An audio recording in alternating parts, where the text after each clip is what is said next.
Welcome to the Wokest Warn, where we have the Wokest Discourse. Today, I want to talk about something that I haven't really got into in a while, but I think it's important given the current inflection moment.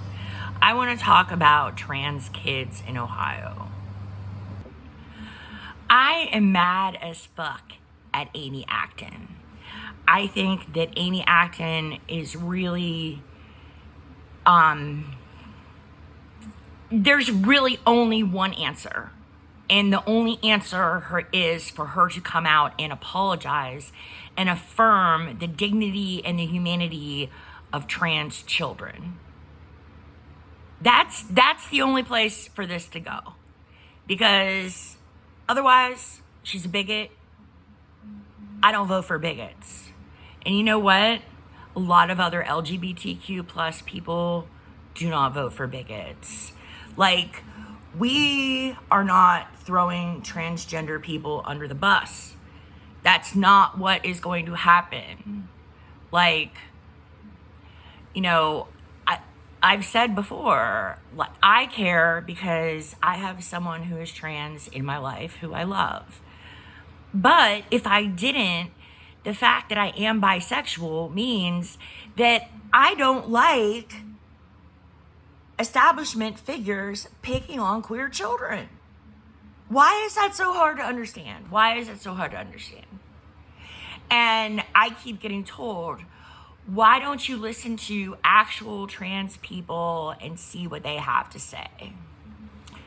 I think this is like a weird cop-out.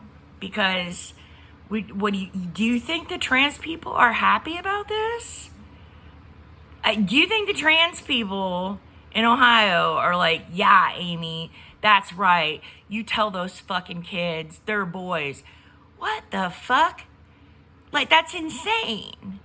That's just totally insane.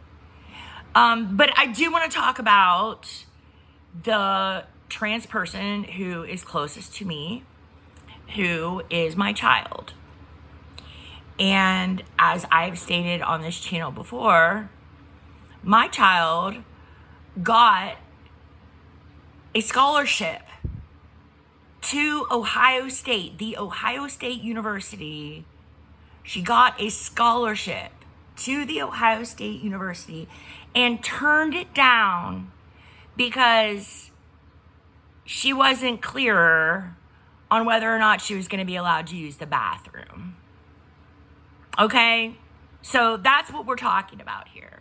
That is what the trans kids have to say. They're like, you know what? We have our lives to live. We don't have time for this bullshit. And so what did my child do? My child moved out of Ohio. My child now lives in a completely other state. So what does this mean for me? Well, that means that, you know, my family isn't in Ohio anymore. My family is somewhere else. So what does that say about the future for LGBTQ plus people in Ohio who decide to fucking leave? Because it doesn't look like it's getting any better. And when you have... See, that's the thing. That is why I think this is so much bigger of a deal than people realize. People think this is just about whether Amy Acton gets elected governor or not. And that's the last thing that matters here. It really is. The last thing that matters is who gets elected governor of this state. What matters is that conditions for LGBTQ Ohioans have been getting progressively worse over the past 5 years, 6 years. Worse and worse. And people don't need to put up with it. People will fucking leave. So if you don't think that Ohio already has a problem with brain drain and loss of labor force, because let me remind you, the whole reason why all of those Haitian Americans were recruited to come to Springfield is because the original population of Springfield fucking left. left. Okay? Look at the population statistics for Ohio. Ohio's population is not growing. People immigrate to Ohio every year. So what does that tell you? That tells you more people are leaving the state than are being born and moving here. That's how shitty Ohio is. And so there's this whole undercurrent of fucking homophobic bullshit that has been going on in Ohio for so long. And like the fact that like Democrats can't get it through their fucking heads that we are not going to sell out fucking transgender people. We're not going to fucking do it. We're not going to leave anybody behind. And I think that with the polls being neck and neck, which first of all, I don't see how the fuck you can be neck and neck with Vivek Ramaswamy. Or Vivek, or whatever the fuck his name is. I don't know what the guy's name is because, frankly, he isn't even in Ohio enough for me to even fucking pay attention to him. He got booed off the stage, I think, last night at a campaign appearance in Cincinnati. And so that is who Amy Acton is running neck and neck with. A guy who was booed off the fucking stage. Like, Ohio deserves so much better, but you know what?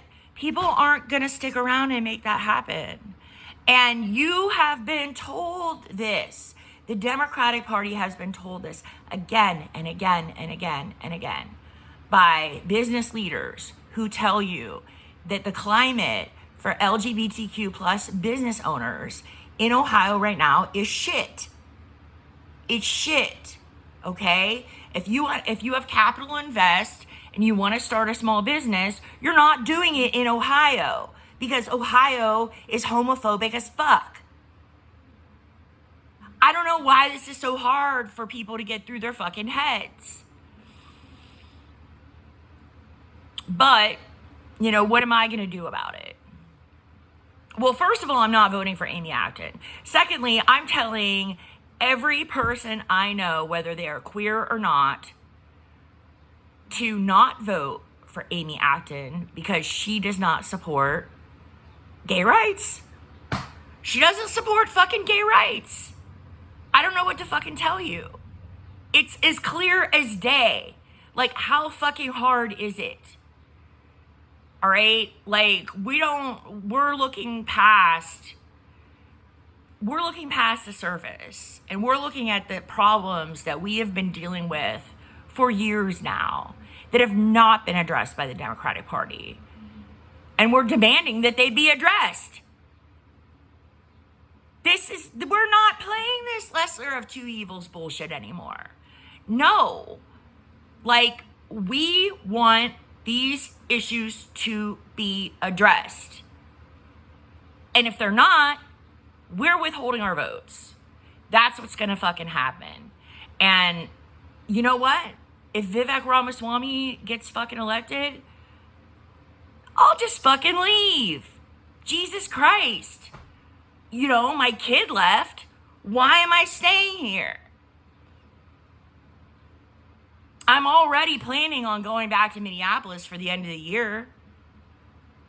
I'm wondering now if I should even fucking apply for an absentee ballot. Because I know I'm not voting for Amy Acton. Give me a reason. Give me a reason to apply for an absentee ballot. Because I'm leaving Ohio. I'm going back to Minnesota. Ohio is a terrible, terrible place to try to raise trans children. Thanks for living. Thanks for listening.